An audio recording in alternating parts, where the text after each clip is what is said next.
ओम श्री परमात्मा नमः। मैं आचार्य हृदय अवस्थी आप सभी का शास्त्र चर्चा का हार्दिक स्वागत करता हूँ।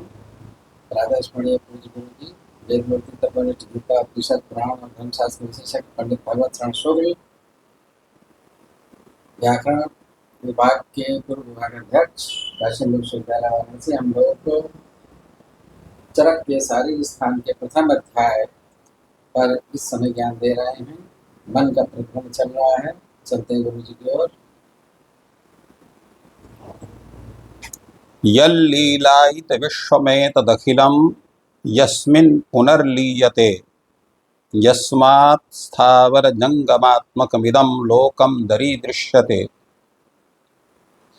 भासा यस्य विभान्ति सर्वजगतो ज्योतिंषि सर्वात्मना तं देवं जगदेककारणमयं वन्दे त्रिलोकीश्वरं कृष्णाय वासुदेवाय हरये परमात्मने प्रणतक्लेशनाशाय गोविंदाय नमो नमः। शास्त्र चर्चा इस चैनल से संबद्ध सभी विद्वद्गण, सभी जिज्ञासु छात्रवृंद, सहृदय सज्जन वृंद एवं इस चैनल के व्यवस्थापक आचार्य हरिहृदय अवस्थी जी, आप सभी का चरक संहिता के शारीर स्थान की विचार परंपरा में स्वागत है। हम लोग वर्तमान में 18वीं कारिका में मन के स्वरूप विचार पर चर्चा कर रहे हैं और मन के विषय में कल चर्चा हुई थी कि मन जो है वो सात्विक भी होता है, राजस भी होता है और तामस भी होता है। तीनों के लक्षणों पर भी विचार हुआ था।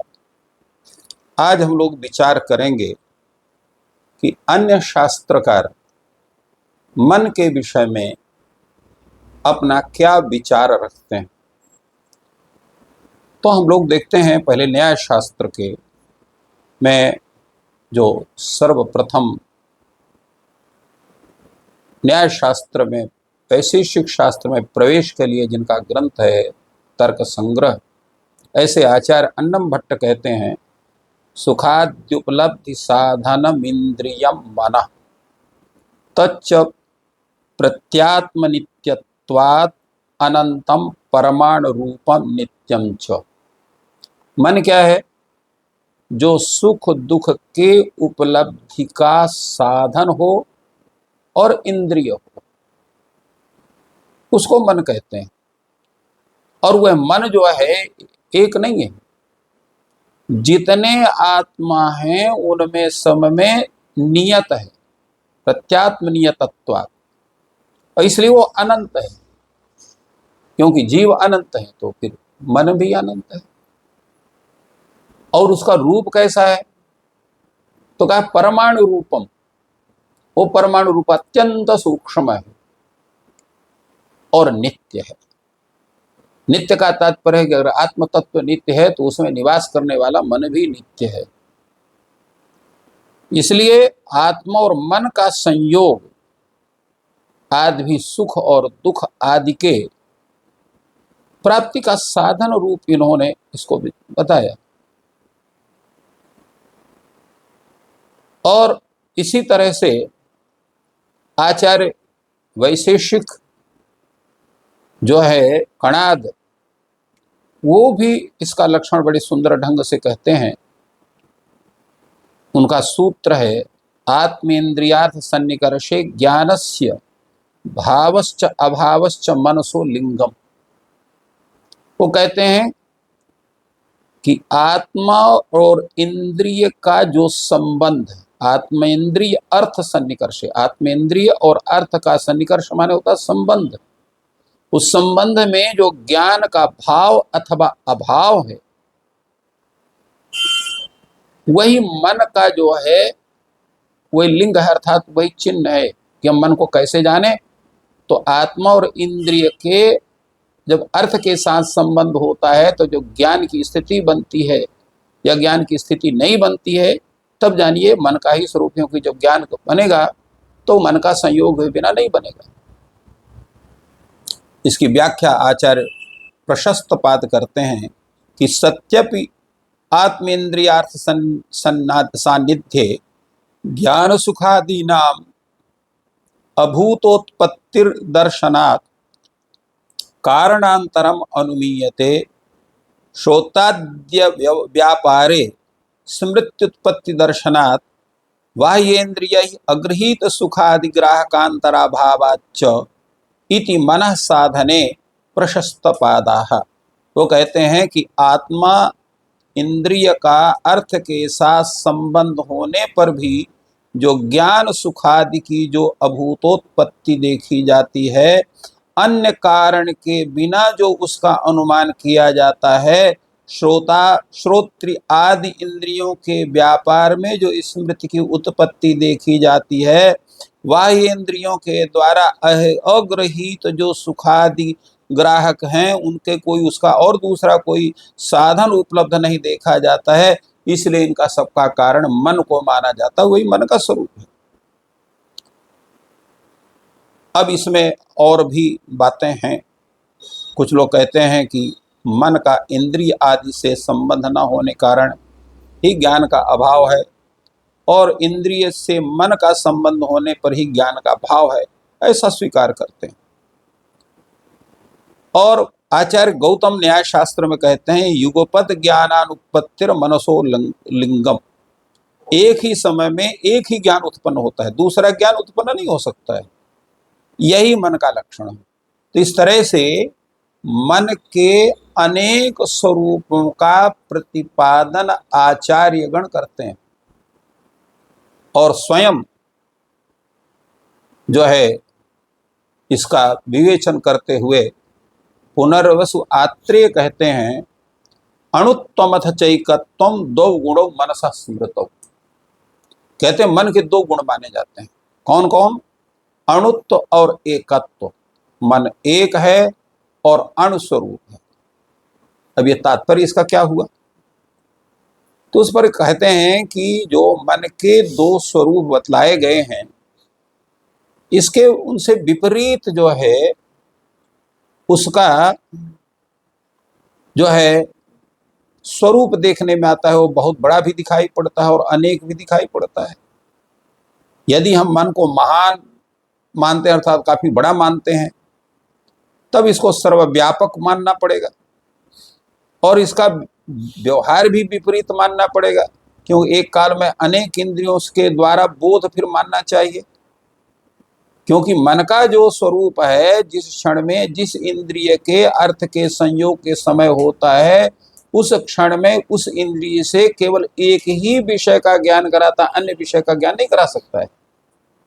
तो इसलिए मन का जो है वो अणुत्व गुण सिद्ध होता है, सूक्ष्म सिद्ध होता है।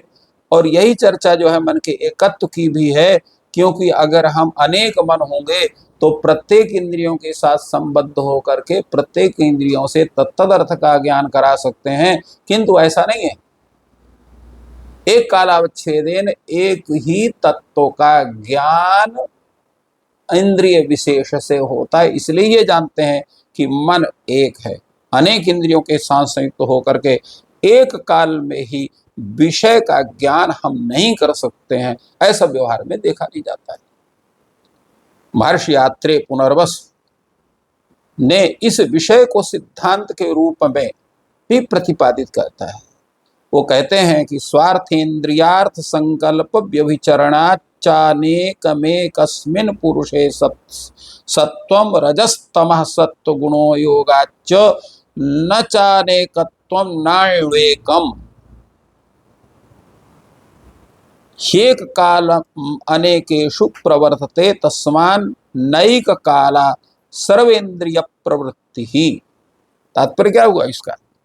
इसका यह है कि स्वार्थेन्द्रियार्थ संकल्प व्यभिचरणात्, जो मन है तो मन का जो है जिस इंद्रिय से संबद्ध हो रहा है, उस इंद्रिय का अर्थ के साथ जो संकल्प का व्यभिचरण देखा जाता है, भिन्न भिन्न स्वरूप का ज्ञान देखा जाए, एक साथ ही प्रत्येक इंद्रिय से प्रत्येक वस्तु का ज्ञान नहीं संभव है। इसलिए अनेकम एकस्मिन, इसलिए वो अनेक नहीं है, एक ही है। और तो एकस्मिन पुरुषे सत्वम, एक ही पुरुष में जो है सत्व है, रज है, तम है। तो सत्व रज तम एक होने से ये सत्व गुण योग से जो है उसका भी एकत्व ही सिद्ध होता है, अनेकत्व सिद्ध नहीं होता है। उसी प्रकार उसमें अणुत्व ही सिद्ध होता है, उसमें महत्व सिद्ध नहीं होता है। तो एक कालम अनेकेषु प्रवर्तते, वह अणु इसलिए है, एक इसलिए है कि एक ही काल में अनेक के साथ, अनेक इंद्रियों के साथ उसका संबंध नहीं हो सकता है। तस्मान न एक काला सर्वेंद्रिय प्रवृत्ति, इसलिए एक काल में संपूर्ण इंद्रियों की प्रवृत्ति नहीं देखी जाती। तो यह जो है मन के विषय में जो विचार है, ये है एक ही पुरुष मन के चिंतन भेद से अनेक प्रकार का कहा सुना और देखा जाता है, क्योंकि संकल्प कर्म मानसम, मन का लक्षण भी है संकल्प विकल्पात्मकम मनः, ऐसा भी कहा जाता है कि मन क्या है, संकल्प और विकल्पात्मक है। मानसिक विचार का नाम संकल्प है। तो जब हम मन धर्म का चिंतन करता है तो वह पुरुष धार्मिक दिखाई पड़ता है। जब वो काम विषयक चिंतन करता है तो कामुक दिखाई पड़ता है। जब किसी के मारने पीटने की बात करता है तो उसका चिंतन करता है तो वो हिंसक दिखाई पड़ता है। तो एक ही व्यक्ति में जो है काल भेद से, विचार भेद से, संकल्प भेद से उसमें धार्मिकत्व भी है, कामुकत्व भी है, हिंसकत्व भी है, वो कैसे उसको बनता है। महर्षि गौतम ने इस विषय का सूत्रों में इसका प्रतिपादन किया है कि यूपच ज्ञानानुपत्तिर मनसो लिंगम, मन का यही स्वरूप है कि एक कालावच्छेदेन अनेक ज्ञान को वो जो है उसका अनुभव नहीं कराता है। वो एक काल में एक इंद्रिय से एक ही ज्ञान संभव है। इंद्रियों से अपने विषयों का ज्ञान तो होता है, किंतु एक ही समय में सभी इंद्रियां सभी विषयों का ज्ञान, अपने अपने विषयों ज्ञान नहीं करा सकती। यही मन का स्वरूप है।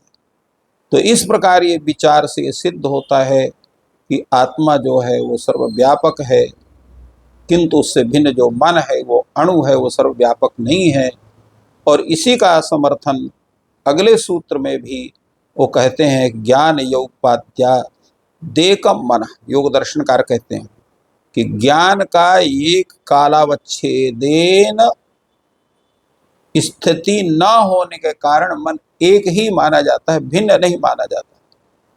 क्योंकि ज्ञान की जो है एक कालावच्छेदेन उपस्थिति अनेक ज्ञान की संभव नहीं है, ये देखा जाता है। और महर्षि कणाद भी अपने मत में मन का यही स्वरूप मानते हैं। वो कहते हैं प्रयत्ना योगपत्या ज्ञाना योगपत्याचैकम। वो कहते हैं कि प्रयत्न का एक कालावच्छेद न होने से, ज्ञान का एक कालावच्छेद न होने से मन जो है एक ही माना जाता है, भिन्न भिन्न नहीं माना जाता है। और इसी तरह से न्याय सिद्धांत मुक्तावलीकार आचार्य विश्वनाथ भी कहते हैं, साक्षात्कारे सुखादि नाम करणम मन उच्यते अयोगपद्या ज्ञानानाम तस्याणुत्वमिहेष्यते। अर्थात सुखादि के साक्षात्कार में, सुखादि मतलब सुख दुख इत्यादि जितने भी मनोभाव होते हैं उनके साक्षात्कार में मन ही कारण माना जाता है। मन ही करण शब्द से कहा, असाधारणम कारणम करणम, असाधारण कारण मन है, उसके बिना उनका ज्ञान नहीं होता है। और अयोगपत्या ज्ञाना नाम, क्योंकि ज्ञान जो है एक कालावच्छेदेन सभी ज्ञान नहीं होते हैं, भिन्न काल में भिन्न, एक काल में एक ही ज्ञान होता है। क्यों? ज्ञान इच्छा प्रयत्न ये एक ही क्षण में उत्पन्न होते हैं, एक क्षणात्मक इनका स्वरूप होता है ज्ञान इच्छा प्रयत्न का। इसलिए ये एक कालावच्छेदेन संभव नहीं है। तीनों जो है एक काल में एक ही ज्ञान होगा, एक काल में एक ही प्रयत्न होगा, एक काल में एक ही इच्छा होगी। इसलिए इसमें जो है मन को अणुत्व कहा गया। तो इस तरह से मन के विषय में अनेक शास्त्रकारों का इस तरह से भिन्न भिन्न विवेचन हमें प्राप्त होता है। इस प्रकार मन को एक और अणु रूप में माना गया है। ईश्वर आपकी सहायता करें।